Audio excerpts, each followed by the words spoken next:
여러분 안녕하세요. 원정상입니다. 오늘은 측광에 대해서 이해해 보도록 하겠습니다.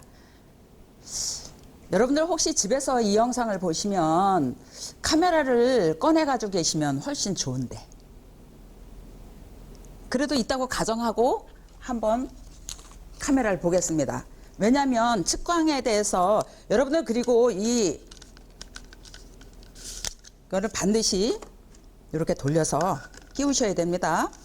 아니면 잡광이 너무 많이 들어가기 때문에 스위치를 온 하시고 주변에 있는 뭐라도 한번 조준해 보세요.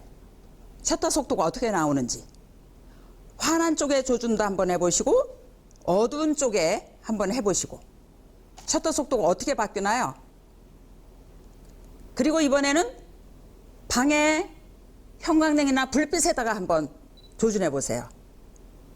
확 달라지죠? 엄청나게 셔속이 빨라지는 것을 볼 수가 있습니다. 왜 그럴까요? 왜 그럴까요, 여러분? 광을 재고 있기 때문에 그래요. 측광이라는 것은 젤측 빛광. 지금 빛을 재고 있다. 근데 대략 사람들이 이거를 그렇게 중요하게 생각하지 않고 그냥 찍으면 나온다라고 생각하기 때문에 더 좋은 작품을, 더 좋은 사진을 얻을 수 있음에도 불구하고 간과하고 넘어가서 그 마음에서 떨어져서 사진을 찍고 온다면은, 이거 왜 이렇게 어둡게 나왔지? 이건 너무 붕 떠버렸어. 이건 날아갔어. 그리고 손가락 아프도록 삭제해버리는 경우가 생기는 거예요. 그래서 오늘은 카메라의 측광 이해는 아주 필수입니다. 왜냐하면 적정 노출을 만들 수 있기 때문에 그렇죠. 그래서 측광 방법 4가지에 대해서 오늘 간단히 공부해 보도록 하겠습니다. 평가 측광, 중앙부 중점 측광, 부분 측광, 스팟 측광. 살짝 이것은 그 캐논에 있는 이야기고, 또 다른 카메라들은 약간 멀티 측광이라든지 이렇게 살짝 단어가 다르기는 한데 다 공통적으로 같은 이야기입니다. 여기 4가지 측광 방법이 있습니다. 평가 측광일 때, 여러분이 가지고 있는 카메라의 측광 시스템에서 평가 측광을 한번 꺼내 보세요. 평가 측광. 평가 측광은 AV 모드에서 ISO를 100으로 했을 때, 조리개는 5로 놨을 때 500분의 1초 타임으로 이게 찍히는 거죠. 부분 측광은 ISO 100으로 놓고 동일한 조건에서 부분을 측광했을 때는 2500분지 1초. 또 스팟 측광일 때 동일한 조건입니다. ISO 똑같고 조리개 값 똑같고, 근데 측광 모드를 스팟 측광으로 돌려놨을 때는 2000분의 1초. 중앙부 중점 측광일 때는 800분의 1초. 더 자세한 거는 또 설명을 드릴게요. 우리가 이제 많이 들어서 알아요. 조리개 셔터 스피드, 시간, 빛이 들어오는 구멍의 크기, 근데 노출은 사진의 이 밝기를 조정하고 있기 때문에 굉장히 중요한 요소예요. 그래서 좌측으로 보면 그 노출 부족, 좌측으로 내려가면, 또 우측으로 플러스 부분을 가면 노출이 오버됐다. 그리고 가운데 0에 머물러 있을 때 셔터를 누르면 가장 적정 노출이다, 이렇게 말을 하는데, 적정 노출을 얻기 위한 방법이 바로 측광 시스템에 의해서 되어지기 때문에 측광 시스템에 대해서 제일 첫 번째로 볼 일은 평가 측광을 보겠습니다. 평가 측광. 평가 측광은 뭐냐면 다분할 측광이다, 또 멀티 측광이다, 이렇게 하는데 가장 널리, 가장 많이 사용되는 그런 측광 방식이에요. 측광 센서가 여러 개 그 사각형으로 프레임을 분할을 해서 광에 들어오는 양을 개별적으로 측광을 하고 평균치에 가장 가까운 그런 노출값으로 계산하는 방식이죠. 그러니까 화면 전체에 평균적인 밝기가 측정하기에 가장 좋은 것이 무슨 측광이다? 평가 측광이다. 그러니까 여러분 풍경 사진 많이 찍으시는데 그때는 가장 유효한 게 평가 측광이라고 보면 됩니다. 중앙부 중점 측광보다 정확한 노출을 계산한다. 그리고 말씀드린 것처럼 화면을 작은 여러 조각으로 나눠서 골고루 노출을 측정한다. 그래서 이 평가 측광은 언제 활용이 좋은가 하면 흐린 날의 인물 사진이라든지 또 풍경 사진이라든지 회화 작품의 복사라든지 이런 것들로 활용하면 좋습니다. 그렇게 찍어진 사진을 한 장 보겠습니다. 평가 측광을 통해서 찍은 사진입니다.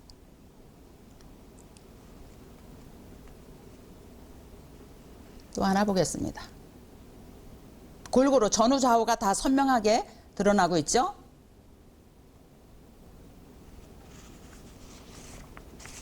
요즘 여기 사진 찍으러 해바라기 꽃밭에 많이들 가시더라고요.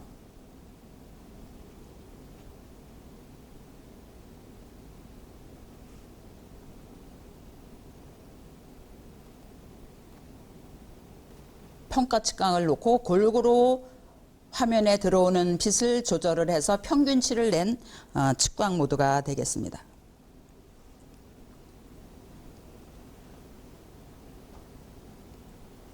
그러니까 촬영하고자 하는 그러한 피사체하고 배경하고의 그 노출 차이가 크지 않을 때 가장 효과적으로 적용할 수 있는 그런 측광이 평가 측광이 되겠습니다.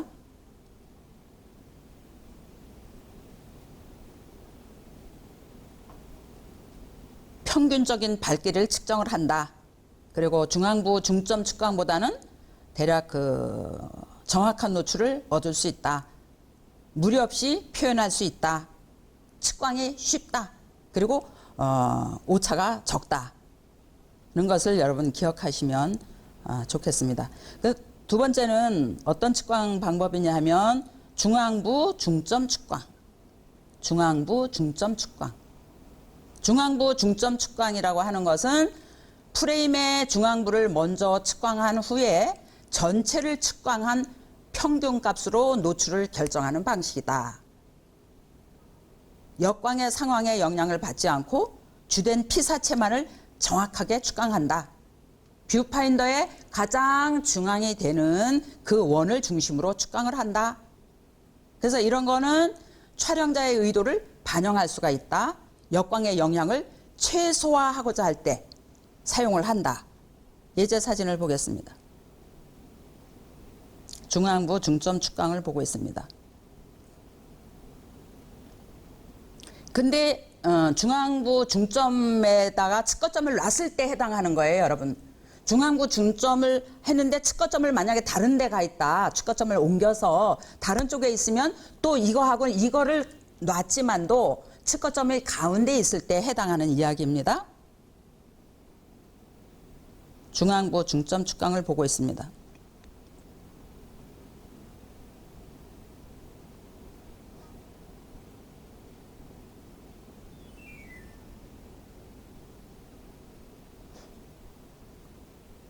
그러니까 역광의 상태에서도 특정 부위, 내가 나타내고자 하는 그 특정 부위를 아주 정확하게 디테일하게 이렇게 나타낼 수 있는 측광 방식이 중앙부 중점 측광이 되겠습니다.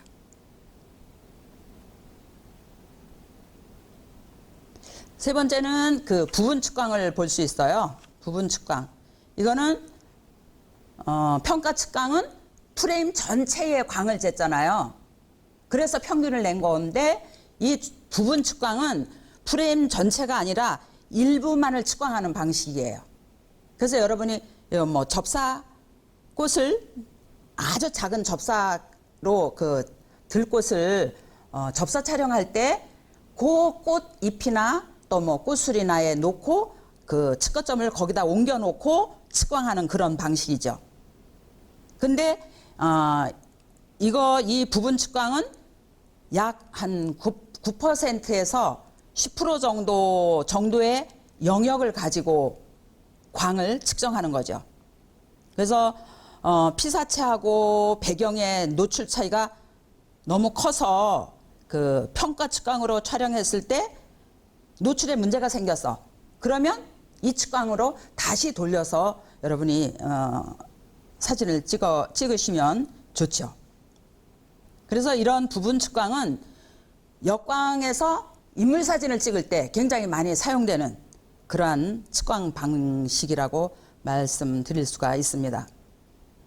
그래서 중안부 중점 측광 방식하고 유사하기는 하지만 그 부위가 작고 세밀한 것입니다. 부분 측광으로 찍은 사진들을 좀 보겠습니다. 부분 측광.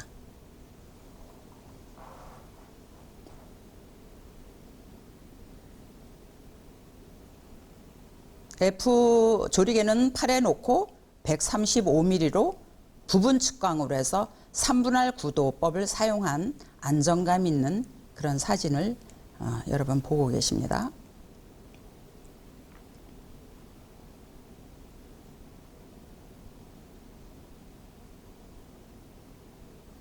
중앙부 중점을 하지만 한 9%, 한 10% 정도의 영역을 측광을 하는 방식이라고 말씀드렸죠.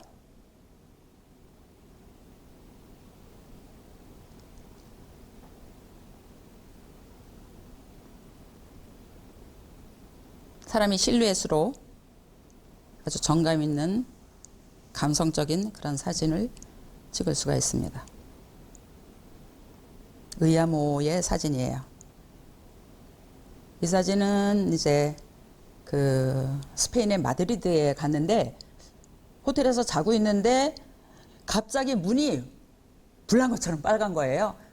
그래서 뭐 잘 지명도 모르는데 막 달려나갔는데 이쪽에서 이렇게 정말 태양의 나라답게 강렬한 그 일출이 되는 장면을 만났던 기억이 있습니다. 그래서 특정한 주제를 강조할 때 부분 측광을 쓴다. 그리고 우리가 아주 많이 사용하는 측광 방법이 있습니다. 뭘까요? 선생님 어떤 측광을 사용하고 계신가요? 스팟 측광이 되겠습니다. 이 스팟 측광으로 사진을 찍으면 굉장히 재밌는 화면이 많아요. 스팟이라는 거는 좁은 점이라는 의미를 갖고 있지만 말 그대로 점, 측광, 가장 세밀하게 빛을 잴 수 있는 그런 측광 방법이에요. 스팟의 원리는 이 원리만 알면 스팟 측광으로 굉장히 좋은 사진을 만들어내실 수가 있어요. 측거점이 밝은 곳으로 가면 전체적인 사진은 어떻다? 어두워진다. 그러면 측거점이 어두운 곳으로 가면 사진이 전체적으로 밝아진다. 이것만 기억하시면 스팟 측광을 놓고 정말 디테일한 사진을 여러분이 만드실 수가 있으세요. 그런데 스팟, 말 그대로 스팟의 측광 범위는 1%에서 3% 정도가 되는 거예요. 아주 세밀하게 광을 재는 측광 방식이죠.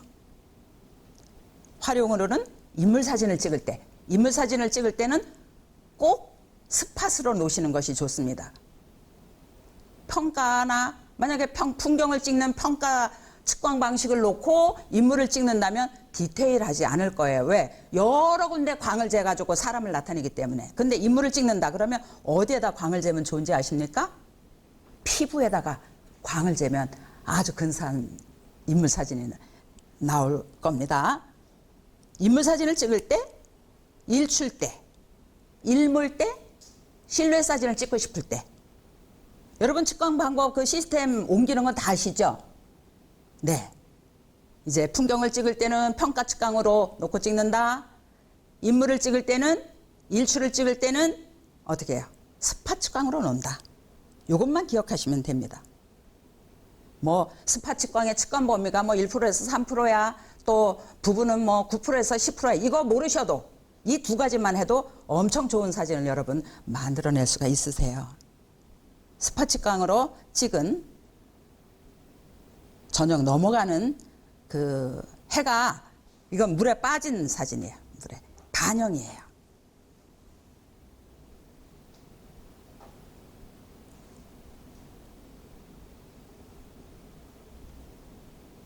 이거 운여 해변의 일몰 사진입니다.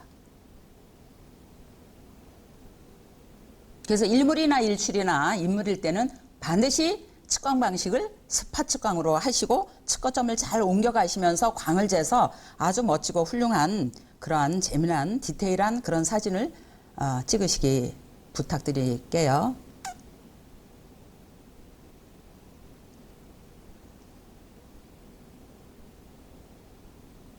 스파 측광에다 놓으셨을 때 말씀드렸죠?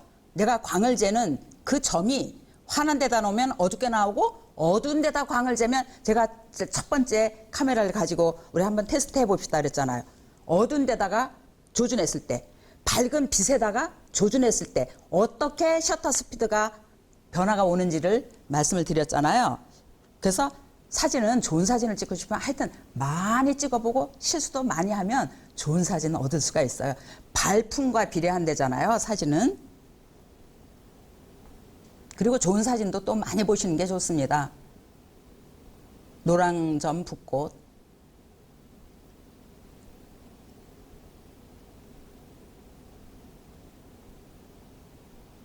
그래서 이 스파 측광은 많이 다양하게 사용을 해보셔야 감이 와요.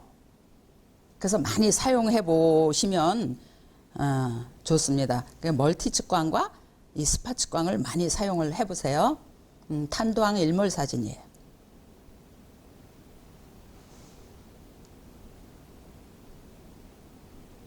대룡산의 일몰 사진.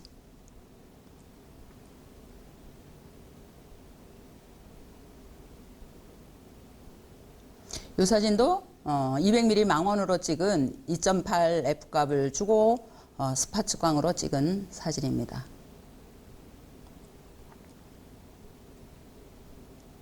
그래서 간단하게 이제 여러분께 말씀드린 것은 평가 측광, 중앙 중점 부분, 중앙 중점 측광, 부분 측광, 스파 측광 이렇게 말씀을 드렸는데 요 평가 측광에서는 측가점의 측광량을 기준으로 카메라가 알아서 증감을 해주는 모드다. 이렇게 기억하시면 됩니다. 그 다음에 부분 측광, 중앙부에 8이나 또 거의 9.5나 10 정도의 영역을 측광해서 그 부분만 이렇게 그 광을 재주는 부분 측광, 또 지금 말씀드린 스파 측광, 중앙부의 영역을 그 1에서 한 3 아니면 4까지 카메라 기종에 따라서 약간의 차이는 있습니다. 측광 시스템이다. 중앙부, 중점 측광 이렇게 해서 4가지 측광 방식에 대해서 여러분께 말씀드렸습니다. 그래서 이제는 사진 그 여러분의 메커니즘도 우리가 세밀하게 집에서 왜 아이들을 장난감을 사주면 잠 안 자고 밤새 만져거리고 뭐 뜯어보기도 하고 그러잖아요. 여러분도 카메라를 매뉴얼을 펴놓고 카메라를 새로 구입했다 그러면 최소한 3회 정도는 매뉴얼 펴놓고 읽으시면 환하게 알 수 있어요. 굉장히 고가의 카메라를 사놓고 우리가 그걸 모르고 아는 것만 사용하면 좀 아깝잖아요. 그래서 여러분은 카메라를 그렇게 잘 아끼기도 하지만 이런 부분들까지도 공부를 하시면 굉장히 좋습니다. 노출을 얻기 위한 방법, 측광에 대해서 오늘은 알아봤습니다. 노출은 뭐예요? 빛을 받아들이는 정도로 사진의 밝기를 결정하는 아주 중요한 요소가 되겠습니다. 그래서 우리가 정확한 노출로 사진을 촬영할 수 있도록 카메라의 측광 시스템에 대한 이해는 필수며 기본입니다. 빛을 측정하는 기술 4가지, 평가, 멀티라고도 하고 중앙부, 중점, 측광, 부분 측광, 스팟 측광에 대해서 알아봤습니다. 좋은 사진 한 장은 100마디 말보다 낫다고 합니다. 여러분들 좋은 사진 많이 찍으시고 또 아름다운 시간 많이 가지시기를 부탁을 드리면서 오늘 측광에 대해서 알아보는 귀한 시간 가졌습니다. 고맙습니다. 감사합니다.